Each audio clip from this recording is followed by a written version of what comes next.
Hey, welcome back to the show. Today we're taking a close look at Mangalam Cement Limited's latest earnings. Mangalam Cement, part of the BK Birla group of companies, is known for its Uttam Cement brand.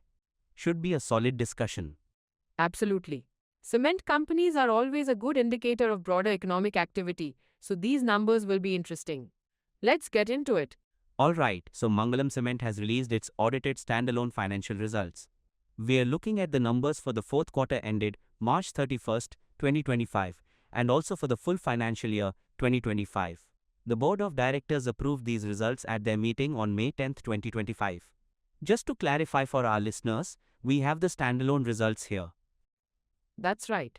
So let's kick things off with their top line revenue from operations for the standalone business. How did they fare in the fourth quarter of FY25, say, compared to the same quarter last year? Okay, for the quarter ended March 31st, 2025, that's Q4 FY25, Mangalam Cement reported revenue from operations of 50,289.64 lakh rupees. Comparing that year over year, in Q4 of FY24, the revenue was 43,730.52 lakh rupees. So that's a pretty healthy increase year over year, about 15%. That's a good jump for the quarter year over year. Now, how does that Q4 FY25 revenue look when we compare it sequentially against the previous quarter Q3 FY25? Good question. Sequentially, compared to the quarter ended December 31st, 2024, Q3 FY25, where they had revenues of 43,837.94 lakh rupees, this Q4 FY25 figure of 50,289.64 lakh rupees also shows strong growth. That's an increase of about 14.7% quarter over quarter. So strong performance both sequentially and year over year for revenue in Q4.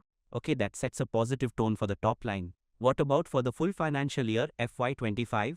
For the full financial year ended March 31st, 2025, the revenue from operations stood at 1,68,098.78 lakh rupees. This is slightly down compared to FY24, where they reported 1,72,548.09 lakh rupees. So a small dip of about 2.6% on an annual basis. Interesting. So a strong Q4 but a slight dip for the full year. Let's look at profitability. What about EBITDA or earnings before interest, taxes, depreciation and amortization? Is that reported or can we calculate it? The report doesn't explicitly state EBITDA, but we can calculate it by taking the profit before tax and adding back finance costs and depreciation and amortization. So for Q4 FY25, the calculated EBITDA comes out to be 6,745.17 lakh rupees. Comparing this year over year, in Q4 FY24, the calculated EBITDA was 6,474.36 lakh rupees. So that's an increase of about 4.2% year over year in EBITDA for the quarter. And how does that Q4 FY25 EBITDA look quarter over quarter? Sequentially comparing to Q3 FY25, where the calculated EBITDA was 4,879.14 lakh rupees. This Q4 FY25 EBITDA of 6,745.17 lakh rupees represents a significant jump of about 38.2%. So a very strong sequential improvement in EBITDA. That's quite a sequential jump. And for the full year FY25 on EBITDA? For the full financial year FY25, the calculated EBITDA is 21,805.21 lakh rupees. This is down from FY24, where it was 24,090.41 lakh rupees. That's a decrease of about 9.5% year over year for EBITDA. So similar to revenue, a strong Q4 for EBITDA, but a dip for the full year. Let's move down the line to profit before tax or PBT. What are those figures looking like for the quarter? For PBT in Q4 FY25, it was 2,696.50 lakh rupees. Year over year, this is slightly down from Q4 FY24, which was 2,904.53 lakh rupees. That's a decrease of about 7.2%. And quarter over quarter for PBT? Sequentially, Q4 FY25 PBT of 2,696.50 lakh rupees is a very strong improvement from Q3 FY25, where PBT was 1,303.47 lakh rupees. That's more than double, an increase of about 107% quarter over quarter. Wow, a huge sequential PBT jump. What about the PBT for the full year FY25? For the full year FY25, PBT stood at 6,998.90 lakh rupees.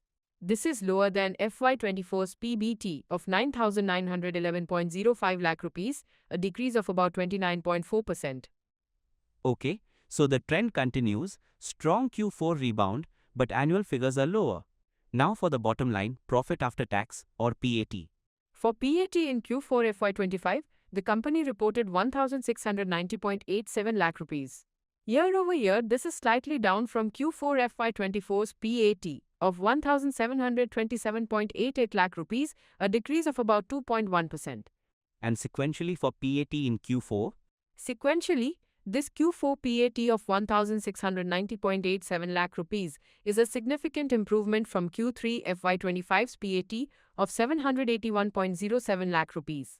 It's more than doubled, up by about 116% quarter over quarter. Another big sequential jump. And the annual PAT for FY25? For the full financial year, FY25, PAT was 4,506.31 lakh rupees. This is down from FY24, where PAT was 5,971.66 lakh rupees, a decrease of about 24.5%. Got it. And this translates to earnings per share or EPS? Right. For Q4 FY25, the basic and diluted EPS stood at 6.15 rupees. Year over year, this is slightly down from 6.29 rupees in Q4 FY24. Sequentially, it's a strong improvement from 2.84 rupees in Q3 FY25. For the full year FY25, the EPS was 16.39 rupees, down from 21.72 rupees in FY24. The quarterly EPS figures are not annualized, by the way. How about other income? Was that significant? Yes, other income played a part. In Q4 FY25, other income was 1,330.11 lakh rupees. This is down from 1,917.98 lakh rupees in Q4 FY24, but up significantly from 532.14 lakh rupees in Q3 FY25. For the full year FY25, other income was 6,062.38 lakh rupees, which is a substantial increase from 3,847.88 lakh rupees in FY24. Okay, let's talk profitability margins. What do the EBITDA margins and net profit margins tell us? For Q4 FY25, the calculated EBITDA margin was about 13.41%, which is down from 14.80% in Q4 FY24, but an improvement from 11.13% in Q3 FY25. For the full year FY25, the EBITDA margin was 12.97%, down from 13.96% in FY24. The net profit margin for Q4 FY25 was 3.36%. This is slightly down from 3.95% in Q4 FY24, but up from 1.78% in Q3 FY25. For the full year FY25, the net profit margin was 2.68%, down from 3.46% in FY24. So while Q4 showed recovery in margins sequentially, the annual margins have compressed a bit. Were there any exceptional items reported that might have influenced these numbers? According to the notes, there were no exceptional items reported for the period. Note 2 does clarify that the figures for the 3 months ended March 31st, 2025 and March 31st, 2024 are the balancing figures between the audited figures for the full financial year and the published unaudited year-to-date figures up to the third quarter. This is a standard practice. Good to know. Cleaner results then. Now, shifting to the balance sheet. What are some key takeaways from their standalone balance sheet as of March 31st, 2025? Looking at the standalone balance sheet, total equity increased to 85,188.32 lakh rupees from 81,161.70 lakh rupees a year ago, mainly due to an increase in other equity. Total debt, which includes non-current and current borrowings, stood at 61,492.09 lakh rupees as of March 31st, 2025, a slight increase from 59,941.42 lakh rupees a year ago.